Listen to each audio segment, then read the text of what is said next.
Merci à tous et à toutes de nous rejoindre pour le 42e webinaire du réseau des villages. Le sujet de ce jour est pourquoi votre stratégie d'acquisition ne fonctionne-t-elle pas? Mathieu Secarelli, expert acquisition SEA, AdWords, Facebook Ads, Paid Acquisition et Data Marketing, va venir vous présenter ce sujet. En quelques mots, en quelques années, vous avez vu des startups passer de l'inconnu total au devant de la scène. Ils ont réussi à mettre en place des actions fortes pour attirer des clients, à faire parler d'elles, à s'imposer comme des solutions innovantes et efficaces. Comment est-ce qu'elles ont fait? Elles ont su combler des manques, lever des frictions chez les consommateurs et se rendre attractives.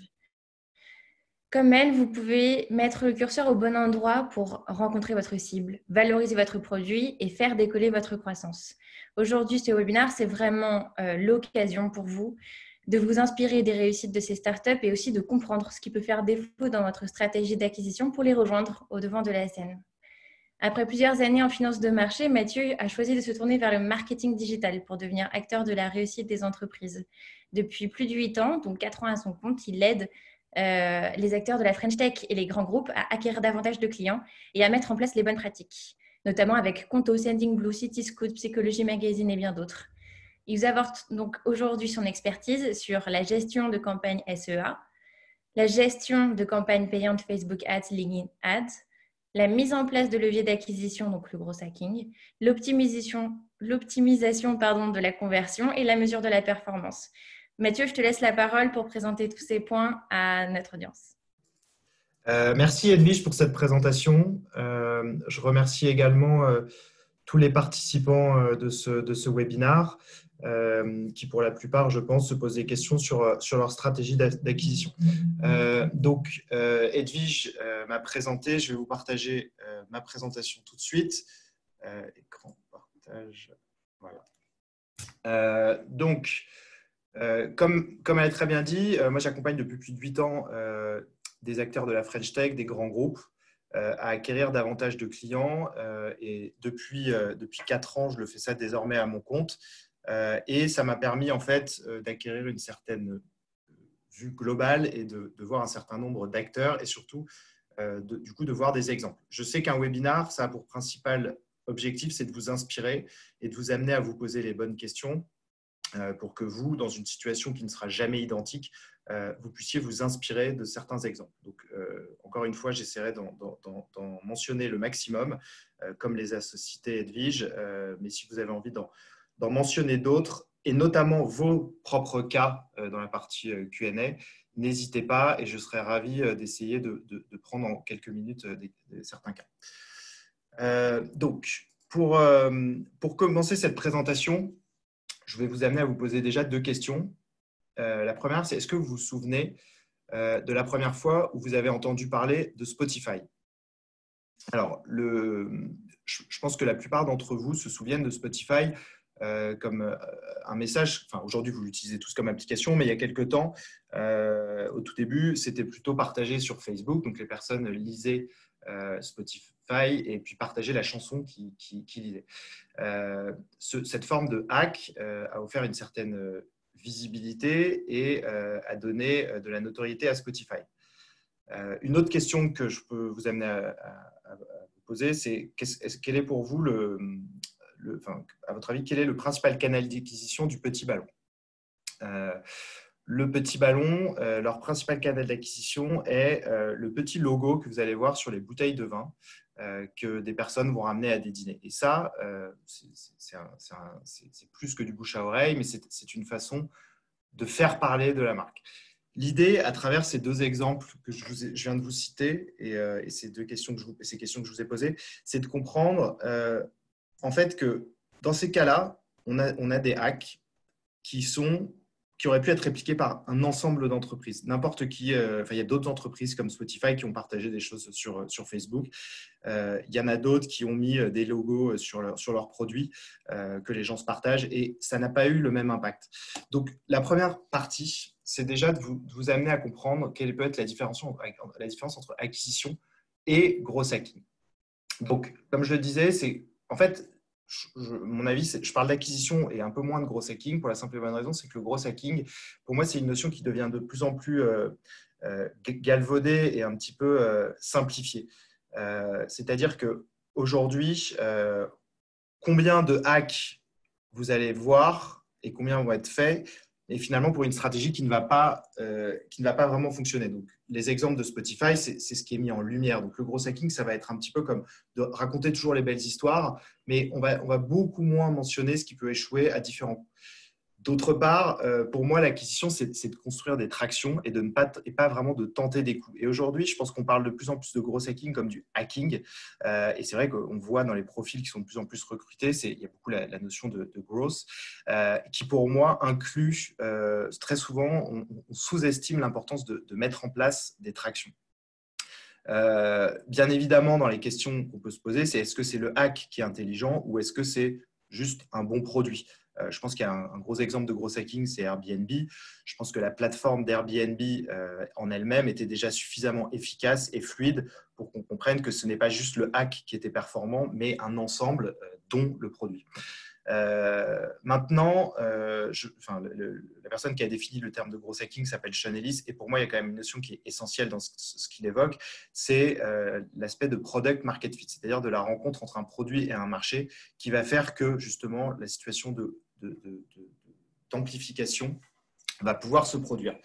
Enfin, pour finir sur cette différenciation entre les deux, j'aimerais un peu aussi que vous puissiez comprendre qu'aujourd'hui, et notamment avec les Digital Native Vertical Brand, la question se pose, c'est est-ce qu'on est toujours dans un environnement aussi favorable? C'est-à-dire que est-ce que aujourd'hui la visibilité, construire une image n'est pas plus important que de juste ramener du trafic sur un site? Donc je reviendrai dessus au cours de cette présentation, mais l'idée c'est qu'en mettant ces deux aspects face à face, c'est de comprendre aussi comment vous devez pouvoir aborder votre acquisition. Je vous cite deux exemples pour ouvrir vos chakras et avoir un petit peu de réflexion sur ce qui peut être fait. Sobus, c'est une société qui propose des billets de bus à la réservation et qui est désormais qui s'appelle Combo. Il y a 3 ans peut-être, ils avaient fait une stratégie qui visait à en fait proposer pendant la période du bac. Ils ont fait un petit hack qui a permis de dire, voilà, les étudiants, si vous souhaitez corriger votre note d'anglais, vous pouvez le faire, vous devez renseigner votre email et il est possible de corriger sa note. Ce petit buzz qui a permis de générer un certain nombre de leads, par la suite, ça a débouché sur, au bout de quelques jours, une communication où ils ont pu dire pour le meilleur moyen d'améliorer votre note d'anglais, ça reste encore de voyager à l'étranger. Et c'est assez pertinent, non seulement parce qu'on est sur un coup, un effet de buzz qui s'adresse bien à la cible, et un message en même temps qui est assez décalé et qui est assez fun. Après, un autre exemple assez important, je voudrais citer Welcome to the Jungle. C'est une boîte qui est hautement importante. Aujourd'hui, ils se positionnent comme un média, à tel point et un média qui est devenu si important qu'ils deviennent pratiquement une plateforme de recrutement pour plein d'entreprises. Il y a quand même à la base un profond décalage entre ces deux idées, c'est-à-dire que Welcome to the Jungle, leur premier recrutement, ça a été des personnes, plutôt des journalistes, une équipe vraiment pour être capable de faire des films, de faire du montage, de rédiger des articles de qualité. Et au final, on voit qu'en fait, en partant de cette approche, ils sont arrivés à générer de l'acquisition. Et donc, en se positionnant réellement comme un vrai média. Donc, l'idée à travers ces deux exemples, c'est que vous puissiez en fait comprendre qu'on peut réaliser déjà de l'acquisition d'une façon qui n'est pas forcément celle qu'on pouvait prévoir, et qu'en plus, pour prendre l'exemple de Sobus, c'est qu'on peut très bien sur un coup avoir généré un certain nombre de leads, mais est-ce que c'est vraiment une stratégie qui est durable? Je vais séparer la présentation autour de 4 axes, produits, audience, canaux et contenu, pour répondre en fait à qu'est-ce qui peut ne pas fonctionner dans votre stratégie à travers ces 4 axes. La première chose que j'aime bien quand j'ai un prospect au téléphone, c'est de l'inviter à se positionner sur une échelle. L'échelle, c'est de se dire, est-ce qu'il propose un produit que les personnes connaissent, ou bien est-ce qu'on est sur un produit qui est totalement nouveau? Donc, tout à droite, c'est plutôt les besoins qui sont clairement identifiés, par exemple des logiciels de comptabilité, logiciels de CRM. Donc, des choses qui vont être vraiment… Les gens ont déjà l'habitude de rechercher ça et ils connaissent. À gauche, c'est plutôt des besoins nouveaux. On va mettre en avant des solutions que les gens ne connaissent pas forcément, avec un effort d'évangélisation qui va être assez important. Alors, pour vous, pour ce webinaire, j'ai voulu la pousser un peu plus loin en conceptualisant un peu plus l'idée et en rajouter en fait une autre dimension. C'est-à-dire qu'au-delà de la connaissance et de la méconnaissance du besoin, il va y avoir aussi une utilisation. Est-ce qu'elle est déjà existante? Donc, je vous ai pris plusieurs groupes d'entreprises, donc utilisation existante, connaissance du besoin. Là, dans cette partie-là, j'ai mis des entreprises qui ont déjà… en fait, il y a déjà des gens qui utilisent Sendinblue, c'est une solution d'emailing qui va… il y a déjà des personnes qui utilisent d'autres solutions comme Mailchimp. Donc, en arrivant sur un marché, on ne va pas nécessairement changer la façon de fonctionner. On va améliorer des choses. Alan, qui est une mutuelle, c'est un petit peu la même chose. Il y a déjà des mutuelles en place. Ils ont su bénéficier d'un contexte, le fait que les mutuelles sont devenues obligatoires il y a 3 ans. Et du coup, un besoin qui est déjà clairement identifié. Toucan, c'est une solution de data visualisation. C'est la même chose. Les gens ont ce besoin et ont déjà cette utilisation. Pour ces entreprises de ce type-là, on va plutôt être dans on va plutôt essayer d'être dans un entonnoir qui va être fluide, avec un consommateur, un prospect qui va afficher son besoin et qui va l'exprimer. Donc, il va plutôt avoir tendance à déjà, et notamment via le search, exprimer son besoin. En haut à droite, avec des entreprises comme Spotify, Cityscoot, Welcome to the Jungle, on est sur un besoin qui est déjà existant. Spotify, c'est écouter de la musique. Cityscoot, ça va être la mobilité. Welcome to the Jungle, c'est une plateforme de recrutement. Et en fait, on se rend bien compte qu'il y a quand même une forme d'utilisation qui est nouvelle. Donc, si vous dites à Cityscoot, est-ce que vous auriez pu faire du SEO ou du SEA? Ça me paraît difficile pour eux de se dire, voilà, les gens vont taper scooter électrique. Quand ils sont arrivés sur le marché, personne ne tapait ça. Donc, on n'est pas sur un besoin qui est clairement exprimé. En revanche, on est un besoin qui est déjà utilisé, mais qui n'est pas exprimé. Donc, c'est à travers cette vision-là qu'on peut déjà comprendre ces canaux aussi d'acquisition. Et en haut à gauche, j'ai mentionné, alors c'est plutôt des entreprises qui viennent vraiment changer des habitudes et vraiment peut-être développer des besoins qui n'existent pas encore. Sur cette partie-là, en haut à gauche, on est déjà sur des choses, une forme d'acquisition qui est un peu plus difficile et qui va encore plus aller vers une logique de construire une histoire, d'attirer l'attention et d'être capable en fait de sortir du lot. Donc, pour aller plus loin sur votre produit, ce que je vous invite aussi à bien comprendre, c'est la raison d'être de votre produit. Alors, vous avez peut-être tous entendu parler des logiques de positionnement pour une entreprise. Donc, c'est peut-être travailler son why, son how, son what. Et de façon un peu plus simple, moi, ce que je voudrais que vous essayez de bien comprendre, c'est quelle est la raison d'être de votre produit. Alors, je vous en ai cité, je vous ai donné 3 exemples. Donc, Toucan pour les reprendre, leur raison d'être, c'est de rendre moins ennuyeux les outils de BI. Comet va plutôt être dans une position, va chercher à transformer la façon de recruter des freelances. Substack, qui est un outil pour constituer une communauté dans une newsletter, va essayer de créer de l'engagement, va vous permettre de créer une newsletter et en même temps de vous libérer de l'idée d'avoir un site et de pouvoir faire votre contenu et engager votre communauté de façon assez simple. Donc, à partir du moment où vous comprenez les raisons d'être de ces produits, vous voyez bien que ces produits répondent aussi à des frictions. Dans le cadre de Toucan, la notion d'ennui est très forte dans le secteur de la BI et eux, ils arrivent comme un outil qui cherche à se démarquer de ça. Donc, pour passer à la fin, si je passe à la slide suivante, pour un outil comme Toucan, ça serait très difficile de dire qu'on essaye d'être un outil qui n'est pas ennuyeux sans avoir un produit qui lui-même va être agréable en design, va être un peu plus peut-être ludique, peut-être avec une UX assez fluide et assez agréable. Voilà. Donc, il y a déjà des choses qui sont intrinsèques au produit. Sauf que je sais que souvent, c'est les équipes marketing qui vont travailler sur l'acquisition et elles vont chercher à développer les choses même sans avoir… elles ne vont rien pouvoir faire sur le produit. Donc, l'idée, c'est de construire, dans ces cas-là, un message. Le Comet, c'est que si c'est transformer la façon de recruter des freelances, ça veut dire qu'aujourd'hui, il y a peut-être, à l'époque, quand ils se sont lancés, les entreprises n'avait pas de process, n'arrivait pas, ou alors elle passait peut-être par des SS2I, ou c'était un process qui était un petit peu galère. Et pour eux, l'idée, c'était justement de s'infiltrer dans cette friction et de dire, voilà, vous les grands groupes, aujourd'hui, pour recruter des freelances, c'est galère. Et ben nous, on va vous rendre ça beaucoup plus facile. Bon, Substack, c'est un peu la même idée, et c'est de se dire, voilà, aujourd'hui, faire une newsletter, c'est compliqué de construire. Ça va être peut-être compliqué de construire un site pour une personne qui a un rédacteur et qui a vraiment une sensibilité contenu. On va lui enlever cette étape-là, et il va juste construire sa communauté via juste un outil qui enverra juste la newsletter.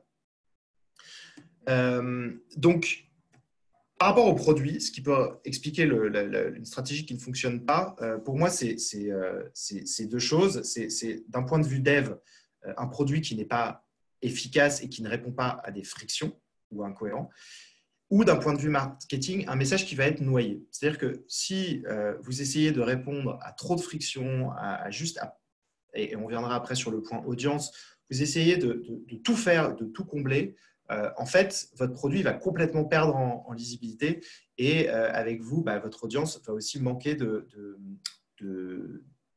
elle ne va pas associer forcément votre produit à son besoin. Donc, je passe à l'étape suivante qui est l'audience. Pour commencer, alors, l'idée de travailler ces personas, c'est une notion que la plupart d'entre vous ont certainement souvent entendue. Alors, je pense que c'est un exercice qui est à la fois, on va dire, c'est facile, mais en même temps, ça me paraît indispensable. L'idée, ce n'est pas de vous rappeler ça, parce que vous l'avez sans doute déjà entendu, mais c'est de comprendre que, en fait, quand vous faites cet exercice, on ne vous demande pas de dresser un portrait robot uniquement. En fait, on va vous demander de comprendre comment votre cible va interagir avec le besoin que vous proposez, ou auquel vous répondez. Donc, si je prends l'exemple, encore une fois, de Sunny Blue et de Alan, dans leur cas, et notamment Alan, ça va être de se dire, les personnes, elles vont avoir besoin d'une mutuelle. Le but, c'est d'être capable à un moment où elle va rechercher, où elle va avoir ce besoin, de se mettre devant elle et de lui résoudre ce problème. C'est-à-dire que c'est de comprendre l'instant auquel ils ont la friction. Ce n'est pas juste d'être devant notre cible. Je reviens dessus après, mais si par exemple votre cible, c'est les RH, si vous vous contentez de dire, voilà, il y a un salon avec des RH à tel moment, et qu'en fait, vous proposez un outil qui est assez différent, en fait, vous n'allez absolument pas être là au moment de frustration, donc là où le besoin est exprimé, mais vous allez être juste devant votre cible. Donc, c'est ce que j'évoque dans cette slide-là. L'idée, ce n'est pas juste de se mettre devant. Et ça, c'est une réflexion que vous pouvez avoir en SEA ou en SEO, de se dire, bon, moi, je vais juste faire du contenu pour les RH, et en fait, voilà, à un moment, ils vont tomber dessus, et puis on verra bien. Ou alors, acheter des annonces où vous dites, bon, ça, c'est ce que tapent les RH. On va essayer de les cibler, et puis à un moment, c'est bon, ils vont découvrir le produit. Je pense que ce raisonnement-là, il ne va pas vous permettre d'engager fortement et d'activer, et ça c'était la slide que j'ai mis juste avant, où j'exprime le fait que quand on cible une audience, ce qu'on doit avoir en tête, c'est aussi l'activation et la rétention. Et le péché qu'on peut tous avoir quand on veut développer son activité, c'est de se dire, c'est pas grave, j'ai eu un lead, c'est pas grave, j'ai eu un client et qui j'ai commencé à travailler. Si on est avec des personnes qui vont arrêter de churner assez vite et qui vont interrompre votre relation avec votre produit très vite, on peut quasiment dire que non seulement vous allez mettre vos efforts de façon trop large pour toucher beaucoup de monde, et au contraire, d'essayer de cibler, c'est un moyen pour vous aussi d'économiser votre énergie. Il y a un exemple que j'aime bien citer. Quand j'ai commencé dans le digital, j'ai travaillé pour une startup qui s'appelle SportEasy, qui est une application mobile pour les équipes de sport amateurs. Et en fait, à leur lancement, dans les 2 premières années, les fondateurs, ils allaient à la sortie de tous les urban foot de Paris, et ils allaient prendre les noms du responsable d'équipe pour lui dire, écoute, toi, tu es resté en charge d'une équipe, on sait comme c'est galère de pouvoir organiser ces matchs, on prend ton email et on va ensuite tu vas pouvoir t'inscrire plus tard et tu vas voir à quel point notre produit est intéressant. Donc, je pense que cette idée-là, c'est de se dire, voilà, je ne vais pas aller de façon… Je ne vais pas essayer peut-être de faire du Facebook où je vais même pas savoir qui je vais toucher. Je vais d'abord aller m'assurer que je suis devant la bonne personne.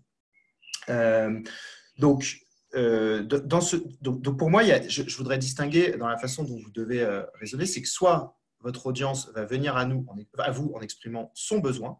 Donc, c'est plutôt l'exemple dans ce graphe-là des entreprises qui sont en bas à droite, où il y a une connaissance du besoin et une utilisation existante. Donc là, ces personnes-là, en général, elles vont exprimer leurs besoins et il y a de fortes chances qu'elles puissent aller vers votre produit.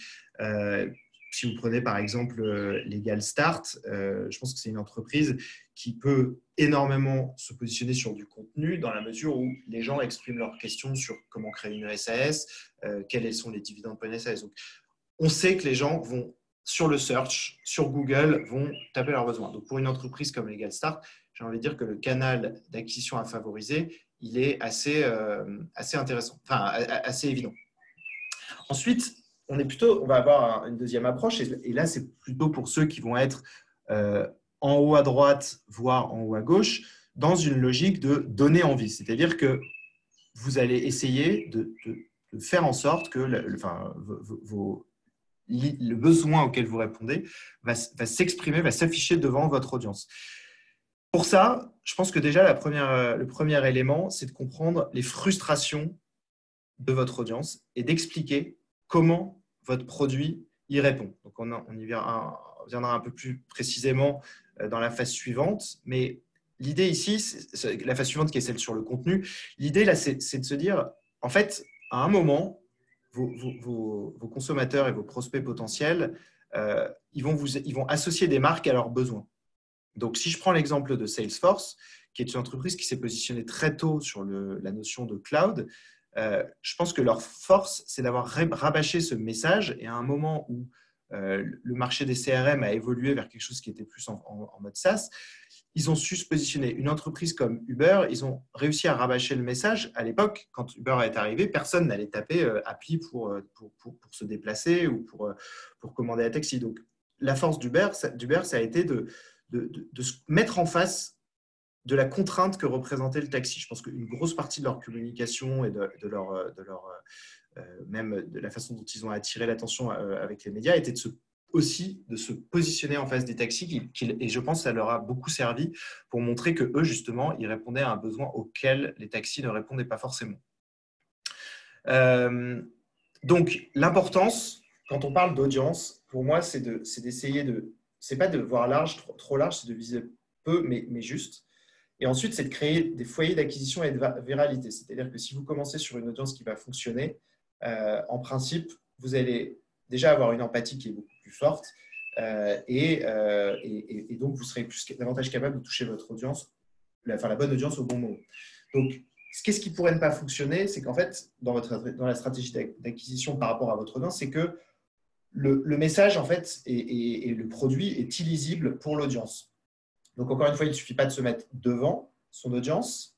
Il faut que le besoin soit clairement exprimé et le produit doit être là quand la frustration est ressentie. Donc, j'ai cité tout à l'heure l'exemple des salons auxquels vous pouvez vous dire j'y vais, mais je vais avoir un salon qui peut être très coûteux. J'y vais parce que ma cible est là. Et puis, tiens, je vais quand même essayer de voir. Non, à ce moment-là, votre cible, elle vient peut-être, enfin, les RH vont peut-être venir pour une autre raison. Et en fait, d'être là, ça ne va pas forcément vous servir parce qu'en fait, vous êtes à un moment qui n'est pas du tout opportun pour eux. Donc, c'est en ça que le travail de persona, pour moi, il est très théorique, mais il est fondamental. Ensuite, je regardais sur l'aspect canaux. Pour moi, il y a pas mal d'entreprises qui n'ont pas forcément une bonne lecture des canaux et de comprendre ce qu'ils peuvent en attendre. Pour moi, il y a quelque chose qui est assez explicite, c'est l'intentionnalité qui va exprimer un internaute. Et je vous ai mis ce graphe qui va permettre de mettre en évidence ce que vous pouvez attendre de certains canaux. Donc, typiquement, dans le search, on est plutôt sur des comportements où les personnes vont avoir une attention et une conversion attendue qui sera élevée puisqu'ils viennent avec un objectif et un besoin. À l'inverse, quand vous êtes plutôt dans le social media, sur du Instagram, sur du Facebook, du YouTube, il ne faut pas oublier que vous êtes sur une approche passive. Donc, l'idée, c'est que l'importance de donner envie ne sera que plus grande et du coup de susciter un intérêt. Donc, comprendre en fait les bons canaux, c'est d'être capable de comprendre ce que vous pouvez attendre de vos différents canaux et ceux qui sont importants pour vous.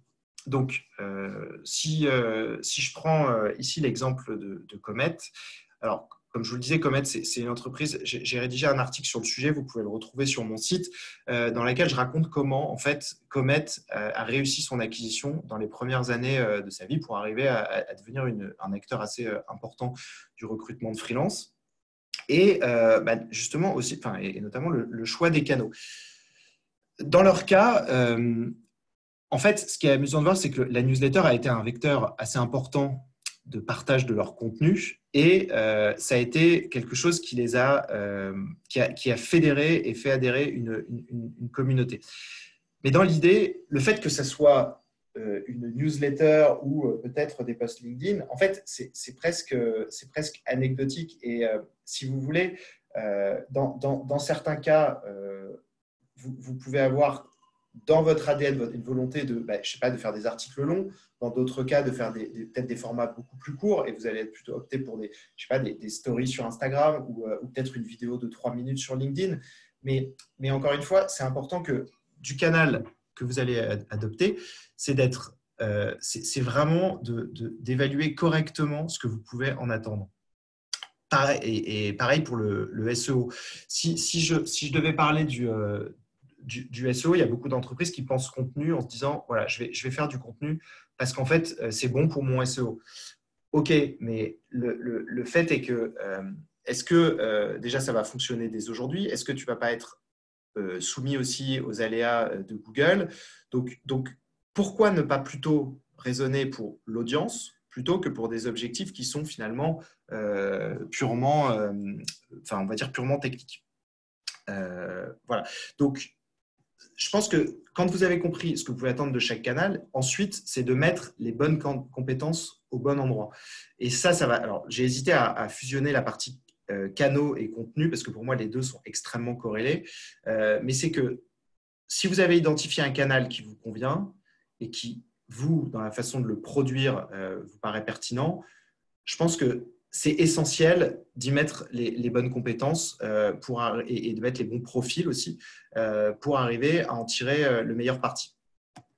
Donc, si je devais conclure sur la partie audience, c'est que c'est essentiel déjà de ne pas vous disperser, c'est-à-dire d'aller toucher plein de canaux parce que finalement, en fait, au départ, quand vous lancez quand vous voulez commencer à avoir vos premières tractions, si jamais vous vous dispersez, c'est aussi plus de temps, c'est plus de ressources et finalement, c'est un message, c'est davantage d'endroits dans lesquels vous allez devoir contrôler en fait votre communication et les points de contact avec votre audience. Je serais porter une attention vigilante au nombre d'interactions que vous pouvez avoir. Ensuite, c'est d'attendre dans un canal des signaux positifs. Quand je parle de signaux positifs, c'est des taux de conversion élevés, de l'engagement ou de la viralité. Pour revenir à l'exemple de Comet, je sais que sur leur newsletter, rapidement, ils ont commencé à avoir des inscrits, des personnes qui se partageaient le contenu, des personnes qui demandaient peut-être ça générait des leads. Il y avait une certaine viralité qui se faisait. Donc, en fait, plutôt que de se dire je vais aller essayer un nouveau canal et d'élargir en fait ma base d'audience, c'est plutôt d'obtenir des signaux positifs avant d'aller vous disperser. Et idem pour le payant, c'est-à-dire que je ne suis bien sûr, puisque quand Edwige a présenté mon profil, moi je travaille beaucoup sur le payant et notamment le SEA et des pubs Facebook. Mais je mets toujours un bémol, c'est que le payant, ça ne sert pas à grand-chose si on n'a pas un organique qui fonctionne. Donc, un organique qui fonctionne, ça peut être un site qui a pas mal déjà de fluidité. Ça peut être de l'engagement et de la vérité qui est assez forte.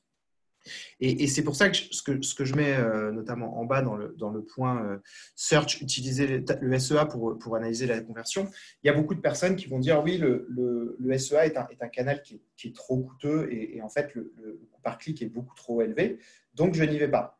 Alors, certes, c'est tout à fait possible que votre coût d'acquisition ne vous permette, enfin, ne soit pas suffisamment intéressant pour persévérer dans ce canal.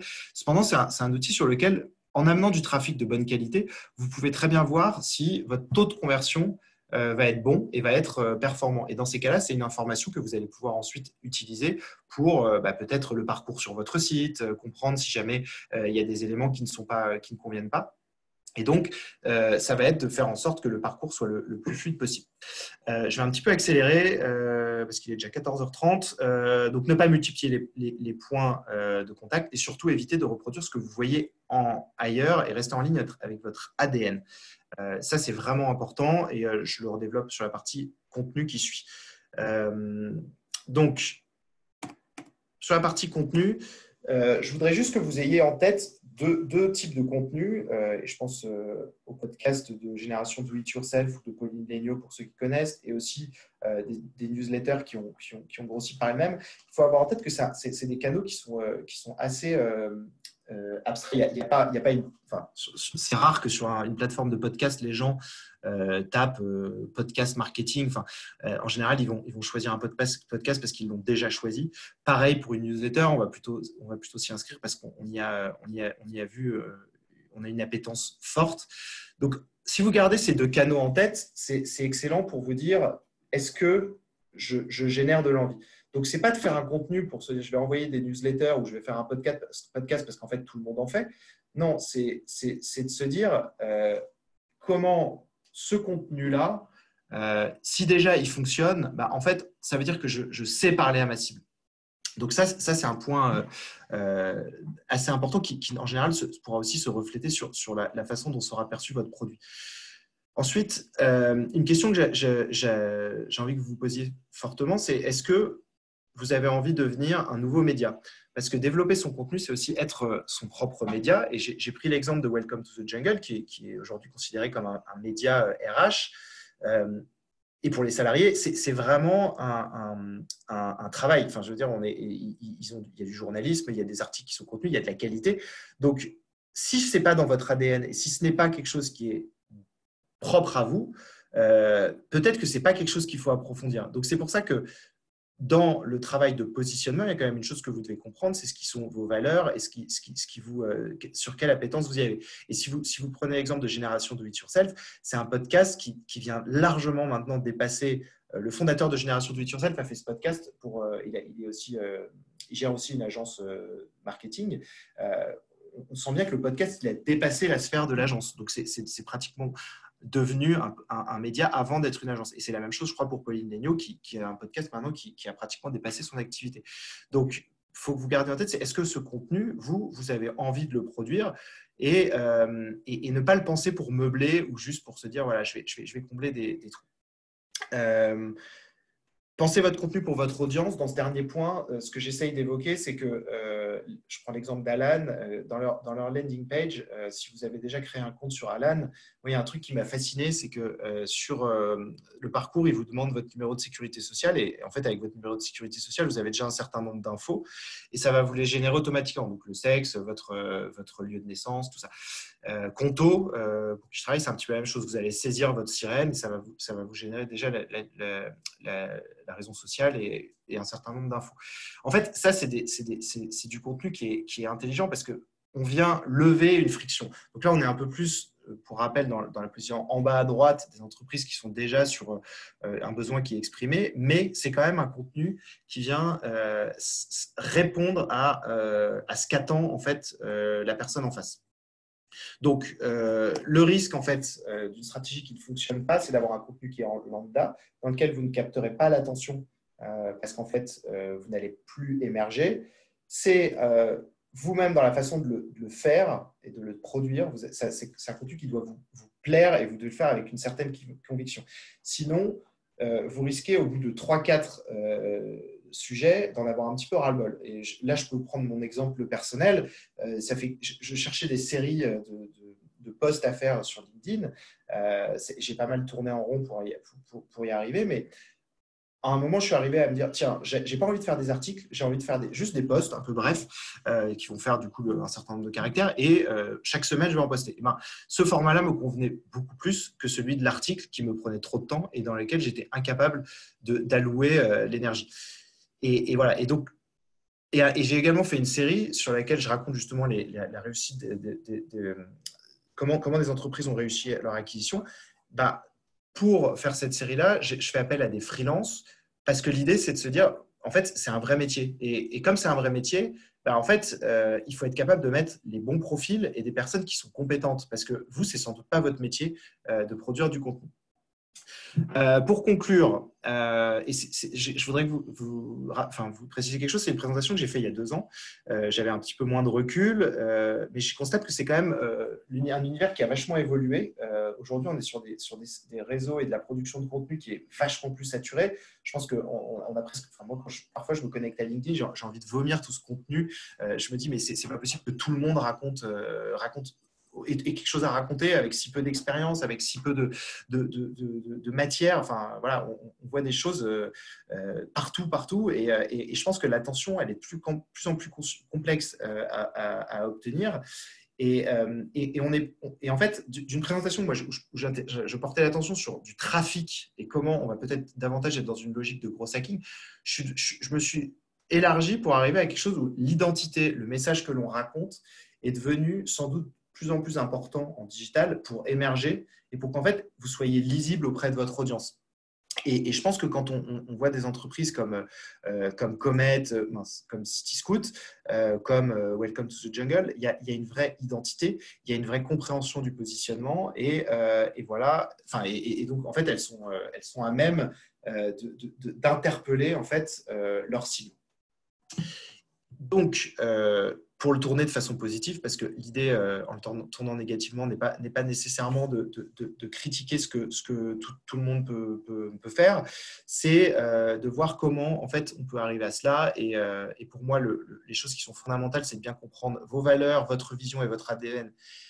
Parce que le chemin sera beaucoup plus droit. Si jamais vous essayez de faire des choses qui ne vous correspondent pas, vous allez tourner en rond et vous allez galérer. Raconter votre histoire et faire ressortir votre identité, c'est aussi un moyen pour que votre audience vous constate.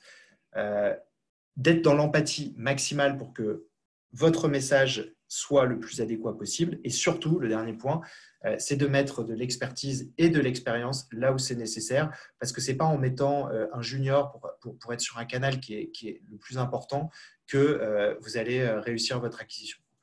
Donc voilà, j'attends vos questions. Je vous remercie d'avoir écouté cette présentation et j'attends vos retours. Super, merci beaucoup Mathieu, c'était hyper clair. On a eu quelques questions au fil de l'eau et à la fin de ta présentation. Une qui fait assez rebond à ta conclusion, le gros hacking, c'est un métier et il faut recruter quelqu'un qui le fait bien. Tu parlais de freelance, on a eu plusieurs questions autour de le gros hacking, ça s'internalise ou est-ce que ça s'externalise? Alors, c'est plus agréable d'avoir quelqu'un en face de soi que de parler à son ordi. Non, je pense que c'est comprendre la partie sur les canaux. C'est-à-dire que le gros hacking, c'est un peu devenu l'idée miracle. Genre, je ne vais pas faire d'efforts, je vais mettre quelqu'un qui va aller mettre des trucs dans les commentaires, qui va aller faire plein de choses. Et en fait, je pense que c'est complètement perdre de vue l'importance de construire une stratégie. Qui dit gros hacking, ça ne veut pas dire abandonner son marketing. Je pense que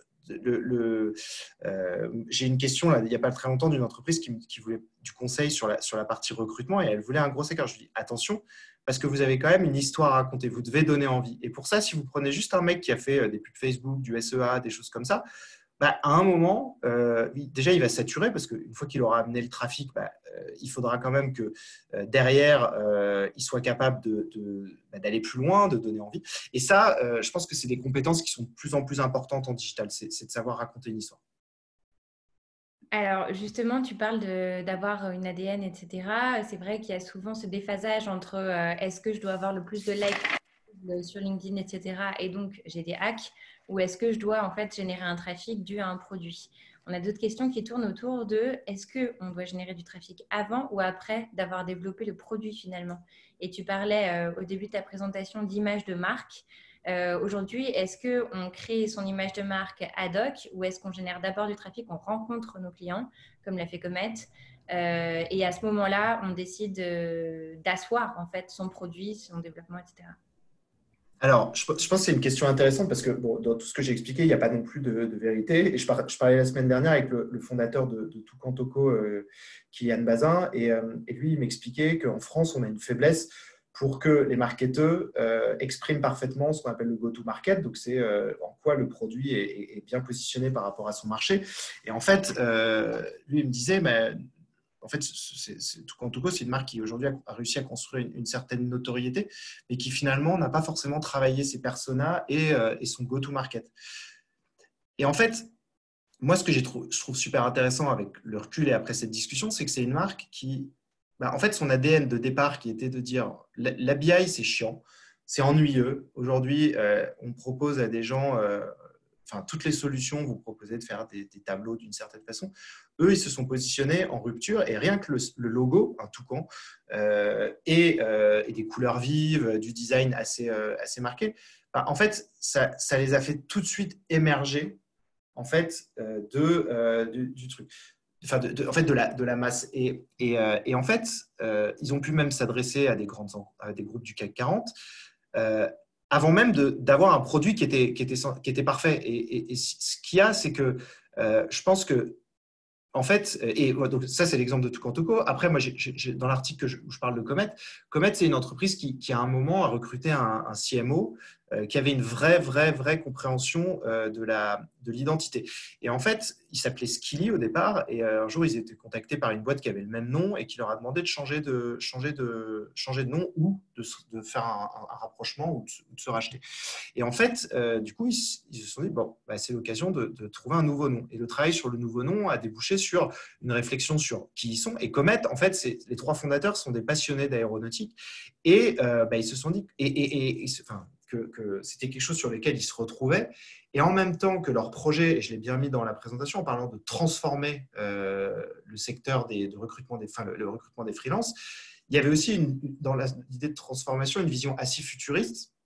Et Comet, qui est l'idée de tout ce qui est spatial, permet aussi de véhiculer tout ça. Et eux, c'est pareil, en fait.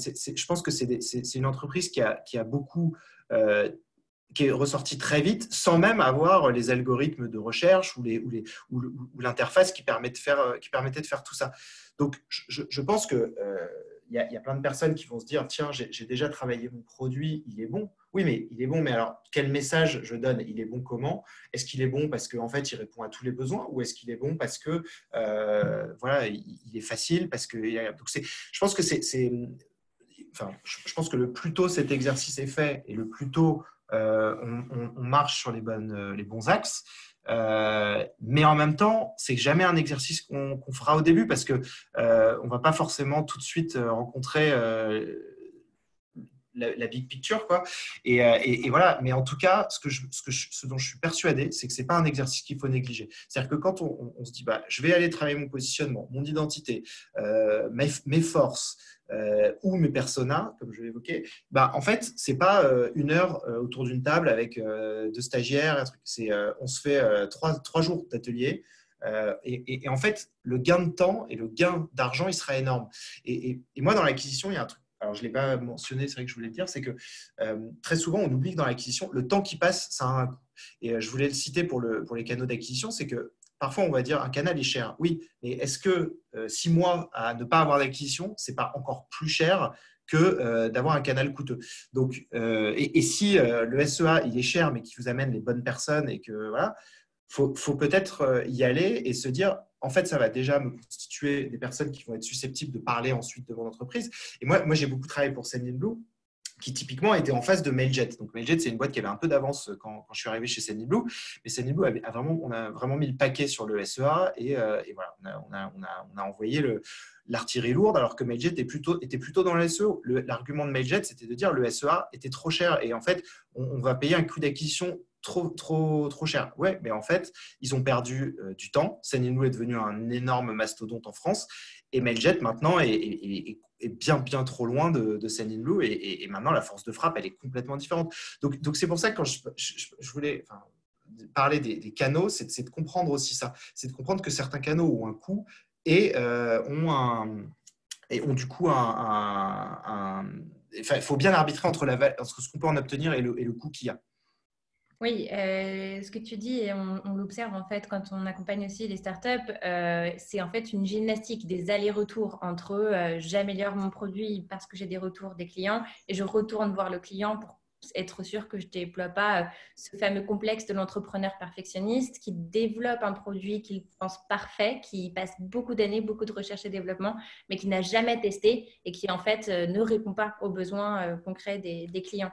C'est intéressant aussi parce que tu parles de développer le trafic et de revoir son image de marque. Nous, on voit le moment où on change réellement de nom, où la startup va changer de nom, mais après une mûre réflexion, design sprint, attaque sur le nom ou autre. C'est aussi le moment où il y a cette extra mile de je crois dans mon produit, je connais enfin mon identité et mes clients la reconnaissent comme moi je la reconnais. Tu parlais de Welcome to the Jungle. Le fait que générer du trafic a finalement modifié un petit peu leur cœur de métier, qui était journalisme et qui devient quasiment générateur de trafic et recrutement. Et tu parlais des personas. Aujourd'hui, on a quelqu'un qui nous pose la question. Le problème, c'est que lorsque on cible mal, et tu parlais du coût de mal cibler ou de ne pas avoir de trafic, lorsqu'on cible mal nos clients et qu'on crée des personas et qu'on crée les canaux d'acquisition déduits de ces personas, ceux-ci sont erronés, on perd du temps. Comment est-ce qu'on fait pour les tester le plus rapidement possible? Je crois que tu as commencé à amorcer une réponse à cette question, mais peut-être que tu... En fait, c'est là où, par exemple, une stratégie comme le SEO, enfin, pour moi, est à risque. Hein. C'est typiquement quelque chose qui va avoir un retour sur investissement très tardif parce que voilà, on fait les choses pour qu'un jour, on ait une acquisition organique qui soit forte. Moi, je suis passé par du coup Sendinblue où la philosophie SEO était après. Moi, je suis arrivé, je disais, mais attends, il faut travailler un peu le SEO. Et le fondateur, il disait, non, non, aujourd'hui, le SEO, c'est trop incertain parce qu'on peut être mis à mal en très peu de temps par l'algorithme de Google. Et voilà. Donc, je pense que c'est un peu le graphique, enfin le diagramme que je montrais. C'est-à-dire que en fait, il faut comprendre où on se positionne pour un produit. Il y a quelques jours, j'ai été contacté par une entreprise qui s'appelle WeFight. Et en fait, ils proposent un assistant virtuel pour les malades, les personnes qui sont sous médicaments, puissent poser des questions à un assistant virtuel. Et en fait, eux, ils se posaient des questions sur la acquisition. Et en fait, on est vraiment sur un produit en haut à gauche dans le graphe que je montrais. C'est-à-dire que c'est non seulement quelque chose qui n'est pas du tout exprimé, c'est un besoin qui est nouveau. Donc, est-ce que vraiment cette entreprise peut reproduire les mêmes choses que tout le monde? C'est-à-dire que est-ce qu'elle peut se dire le SEO va marcher franchement, j'en sais rien. Il faut limite qu'elle développe sa propre ADN. Et si ça se trouve, elle va même pas en fait avoir à faire du contenu. Si ça se trouve, peut-être que ça va être du développement physique, enfin du démarchage physique, peut-être à la sortie des pharmacies, des hôpitaux. Voilà. En fait, enfin, moi je pense qu'il y a, j'ai mentionné sur l'aspect contenu, c'est-à-dire qu'il faut aller à fond dans sa stratégie. Mais ça ne veut pas dire y aller bêtement et ça ne veut pas dire ne pas tester. Ce que je dis juste, c'est que si on a le sentiment que je sais pas, si par exemple vous dites, voilà, moi je pense que le SEO est la bonne stratégie parce que les personnes tapent ça, il y a de la place, je peux avoir un retour sur investissement assez tôt. Dans ces cas-là, il faut mettre en fait la stratégie en place correctement. Moi, j'ai une amie qui s'est lancée elle a une plateforme de marché de produits sans gluten il y a quelques temps et elle s'est lancée il y a 4 ans, 5 ans.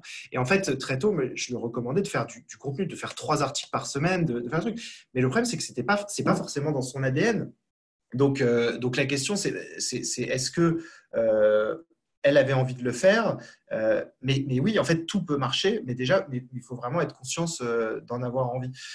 Et je pense que plus on en a envie, et plus on les fait bien. Et voilà. Et quand je prenais l'exemple des newsletters et des podcasts, c'était juste pour dire qu'en fait, c'est que tout peut marcher. En fait, on peut obtenir, on peut donner envie. Voilà, comme je dis, il n'y a pas une plateforme qui répertorie les newsletters, il n'y a pas un endroit où les gens cherchent. Donc les gens, ils s'en parlent entre eux. Donc je pense que c'est là où, en fait, il faut commencer à avoir de l'organique Et après, on comprendra qu'il y a des canaux qui pourront mieux marcher que d'autres. Voilà.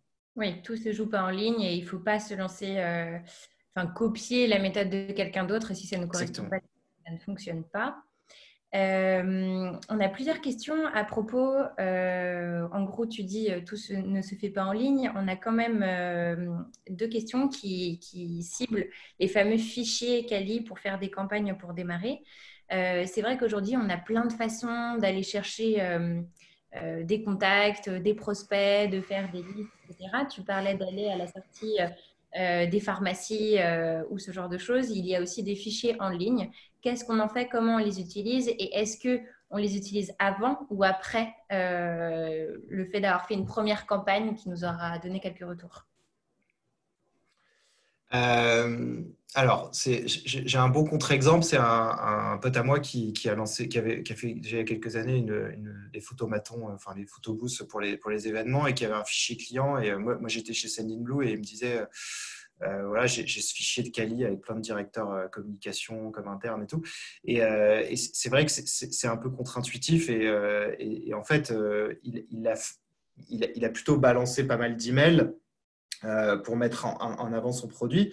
Et c'est vrai qu'il n'y a pas forcément d'identité, c'est un peu bourrin et ça marche. Mais c'est un peu, là-dessus, je pense que c'est aussi de prendre l'exemple de Spotify. C'est-à-dire que ce n'est pas parce qu'une personne en fait, il ne faut pas regarder juste ce truc-là qui a fonctionné. Peut-être que, en fait, ce qui fait que la boîte est là aujourd'hui, c'est parce qu'en fait, il y avait un service de qualité, qu'ils ont été capables, d'un point de vue commercial, de répondre parfaitement aux exigences. Et voilà. Et en fait, dans beaucoup de lectures, comment grossir une newsletter à 1 million de personnes, avoir 3 millions de vues et tout, en fait, il faut sortir le truc de l'ensemble et d'essayer de voir aussi pourquoi ça a été possible. Je pense que des mecs qui sont bons, et moi je pense à Neil Patel qui est quand même vu et revu sur Internet sur le SEO. Enfin, moi je trouve que on regarde, c'est toujours quali ce qu'il fait. Donc il y a toujours de la qualité. Donc le mec, il a beau répéter toujours la même chose, ok, mais c'est toujours plutôt bon. Donc par rapport en fait au fichier et à l'envoi, alors bien évidemment, je le déconseillerais pas et je l'ai fait par exemple chez Sporisy. Moi quand je suis arrivé, je fais attendez, vous avez tous ces fichiers clients, on a toutes les bases FFF, tout ça qui peuvent être, toutes les fédérations qui peuvent être crawlées et pouvoir récupérer des emails. On a un bon truc, on y va quoi. Et évidemment que ça a généré des inscrits, ça a mis la machine en route. Mais ça, c'était aussi, il y a peut-être, alors ça dépend des boîtes et des secteurs, mais si je prends l'exemple des photomatons, en fait, aujourd'hui, c'est complètement différent. Il y a déjà tellement, il y a peut-être beaucoup plus de concurrence. Vous allez être sur des stratégies que d'autres personnes ont tenté. Et c'est pour ça que moi, dans mon approche, j'ai vachement évolué. J'étais beaucoup plus sur du trafic pour aller un peu plus vers une identité, une histoire que l'on raconte, parce qu'en fait, c'est aussi comme ça qu'on émerge maintenant, quoi. Oui, en fait, ce n'est pas les outils qui sont importants parce que les outils ils vont évoluer à chaque fois et ce qui a été nouveau il y a 20 ans sera en fait pas nouveau aujourd'hui. Mais c'est plutôt le nerf de la guerre, c'est avoir un produit qui fonctionne parce qu'il plaît à des gens qui sont prêts pour payer, à payer pour. Et aussi, il ne faut pas oublier que parfois, on génère beaucoup de trafic et c'est un peu ce que tu disais en filigrane, mais on n'est pas rentable. L'idée, c'est quand même d'être une entreprise et non pas une newsletter à tant d'abonnés, etc. Ça doit rester des outils et des leviers pour générer et du trafic et du chiffre d'affaires et donc un produit qui sert réellement à des consommateurs qui en ont vraiment besoin. Du coup, je suis avec la question de Magali qui demande est-ce qu'il vaut mieux des fichiers en gros hacking ou ciblés avec des recherches spécifiques sur secteur, fonction, etc. avant de faire une campagne? Je crois que c'est un peu ce que tu disais. En fait, ça dépend de quel produit, de quelle entreprise, de qu'est-ce qu'on a déjà comme fichier existant et qu'est-ce qui fait sens par rapport à notre produit, non? En fait, je pense que déjà d'insister beaucoup sur des fichiers, c'est un élément aussi de rassurance, c'est de se dire je vais commencer avec 10 000 personnes. Je pense que déjà, c'est pas un bon entre guillemets raisonnement parce que c'est d'essayer d'aller pousser un produit et de se dire voilà, je vais absolument faire en sorte que ces gens-là s'inscrivent. Non, je pense que le raisonnement, c'est de se dire voilà, moi je vais aller vers répondre aux besoins, je vais avoir mes personnes qui vont développer de la viralité et ensuite ça va s'amorcer.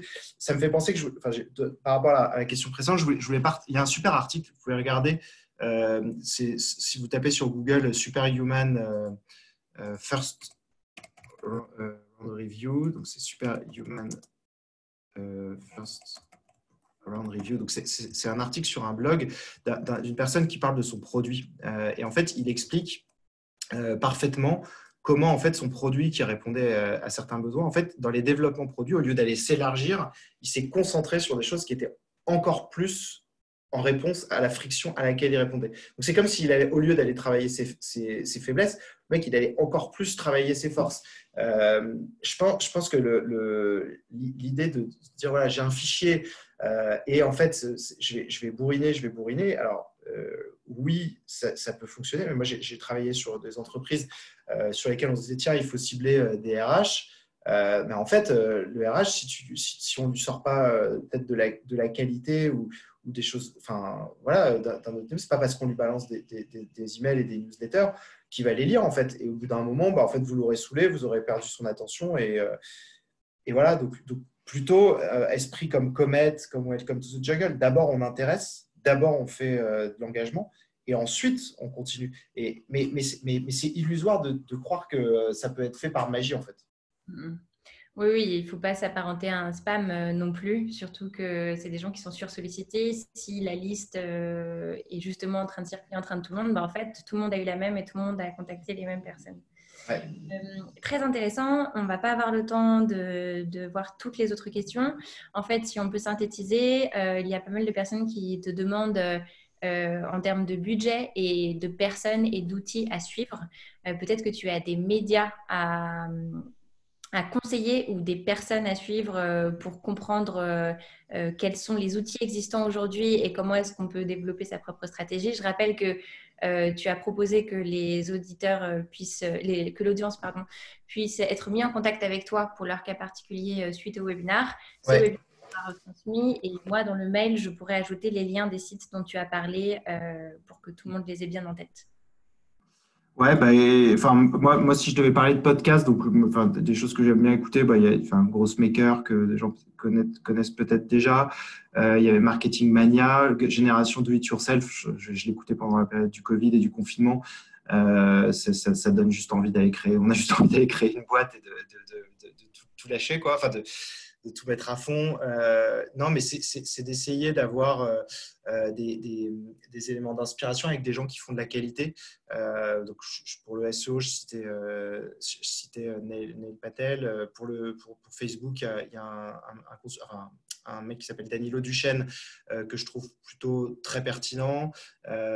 Sur les sites, ça dépend aussi de votre niveau. Moi, je sais que quand je me suis formé au digital, je lisais beaucoup HubSpot. Et puis, en fait, à un moment, on monte en niveau et en fait, on recherche d'autres choses. Après, donc, je suis parti sur des choses un peu plus gros hacking avec du contenu de Chanelis, d'Andrew Chen, voilà, qui restent des choses hyper intéressantes et qui s'appliquent à plein de cas.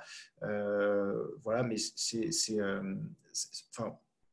quand je conclue j'écoute un podcast, je me dis parfois aussi souvent, en fait, c'est chiant parce que chacun doit avoir sa méthode et en fait, la seule chose à laquelle ça nous pousse, c'est de pas de mettre sa propre patte, mais plutôt de vouloir couper les gens. Et je pense qu'il y a un moment, c'est de se dire aussi, allez, on souffle un bon coup, on fait ce qui nous plaît, on le fait bien et si ça nous plaît, ça va marcher parce que ça sera facile, quoi. Oui, on peut revenir à ta première slide qui était tout ça, ça nous sert à ouvrir nos chakras, à nous donner des idées. Après, il faut prendre un temps de recul et créer sa propre méthode. Et si elle ne fonctionne pas, en créer une autre, mais toujours se faire confiance parce que si on est prêt à monter une boîte, c'est qu'on est passionné et en général, la passion, c'est communicatif. Exactement. Et chacun a ses compétences. Et encore une fois, si c'est un canal qui est clé, il faut y mettre la compétence. Super, merci beaucoup Mathieu. Merci beaucoup. Je partage à toute l'audience. Merci de nous avoir suivis pour ce webinaire, tous les éléments qu'on a évoqués. Je crois que certains demandaient aussi la matrice dont tu as parlé. Donc, j'essaie de vous transmettre tout ça. Je vous rappelle que demain, on aura un webinaire sur l'économie circulaire, savoir si elle peut t'aider aujourd'hui à créer l'économie résiliente de demain à 14h avec Raphaël Masvigné de Circulaire. Merci beaucoup Mathieu, passe une très bonne journée et à bientôt. Merci Amélie, merci Edwige. Bonne journée. Merci à tout le monde, à tous les participants.